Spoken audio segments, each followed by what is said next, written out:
Capricorn, welcome to your weekly Sidereal Astrology forecast. This is for March 21st to the 27th of 2016. I'm Athen, and this is for Sidereal. If you are new to the channel, be sure to check out the link down below because the signs are different.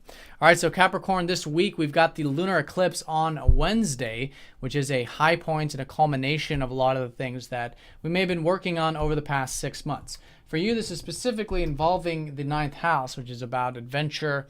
It's about philosophy, expanding your horizons, tapping into your adventurous spirit, which has been an area that's been changing for you for the past 2 years.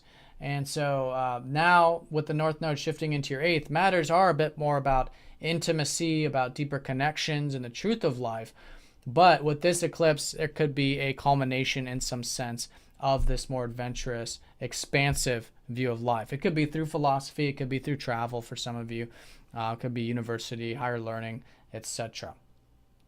So at the very least, whether there's something you've been involved with here for the last 6 months or not, there is this illumination. There is this awareness of your life, what is life about, and the life path, which can be excellent to implement, especially because the lunar eclipse is going to be sextiling up to Mars, which means you've got this drive, you've got this motivation and ambition, I feel like, to really cultivate some of that more adventurous spirit.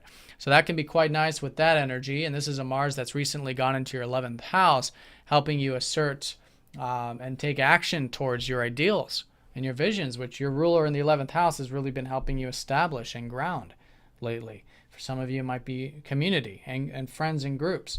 So good energy with that during the eclipse. Now, along with that, it's going to be opposing up to Mercury, who is conjoining the Sun exact on Wednesday. So there is this very, expressive energy when it comes to our communication, right? A lot of this passion because Mercury's engulfed by the Sun, combust. And so it's important to have that extra attention there specifically for you because it's your 3rd house. So extra attention on the communication. It could be a lot of passion. It could be a lot of that fiery energy coming through, but you want to make sure you're balancing it, specifically balancing that with the more easygoing, expansive view of the 9th house, where you're able to see your life path, your purpose.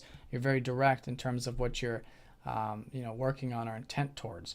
So it's all about having the practical with the possible, right? We can't cultivate this adventurous spirit, we can't cultivate these possibilities without a healthy dose of practicality and actually implementing it. And in this sense, perhaps working on the communication and the thinking patterns and the mind. So that's going to be important with all of this. And it just so happens that while this eclipse is taking place, your ruler Saturn is going to be squaring up to Jupiter.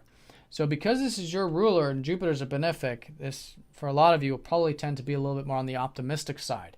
You might see that there are plenty of opportunities. Maybe you're reflecting on them because Jupiter's retrograde, but maybe there are opportunities with connecting on a deeper level, with intimacy, with healthy codependency, relying on others in a healthy sense, seeing the deeper truth of yourself, of transformation, of healing, whatever it might be.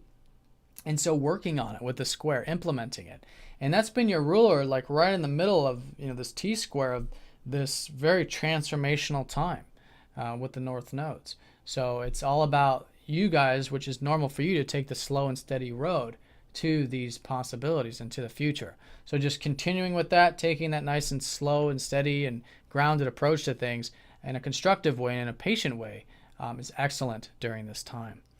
Now, Thursday, Mercury does trine up to Mars, so there is that assertiveness with our ideas, again, with a lot of that passion stuff in your 3rd house. So it does make it a good time, I think, with that attention, of course, to assert your ideas and to get your ideas out there, or to learn, to read, write, share, communicate, anything of that 3rd house nature. And vice versa, you could actually find that you're perhaps learning more about your ideals and you could be cultivating those continuously. Now on Friday, your ruler does go retrograde for the next 5 months. This does happen once a year. So this is pause sort of happening this later part of the week with you. It's your ruler, so it's yourself kind of just pausing for a second. So it's good to allow yourself to do that because over the next 5 months, you're going to be reestablishing these things that you have been building with your ideals and your visions, and for some of you, those group things. And before that happens, before the real reflection starts, he's stationed, he's stopped. So just kind of, stop, kind of pause for a second. And then as the coming weeks start to unfold, you'll see that there's more energy for you to understand and learn about, perhaps experiment with in terms of trying new structures and new things with these visions of yours. Now, Saturn is going to be squaring up to Venus. So again, because it's a benefic and your ruler, this could be on the more positive or easy to work with side. And so this is that you guys have been enjoying perhaps the material values lately. Maybe the finances, the personal self-worth, the self-reliance. And that can be excellent. Just make sure you're being very patient with it and grounded with it here on Friday. Now, because of the T-square, Venus will be opposing up to Jupiter. So yeah, there could be that optimism about the material stuff or your values or your self-esteem or self-reliance.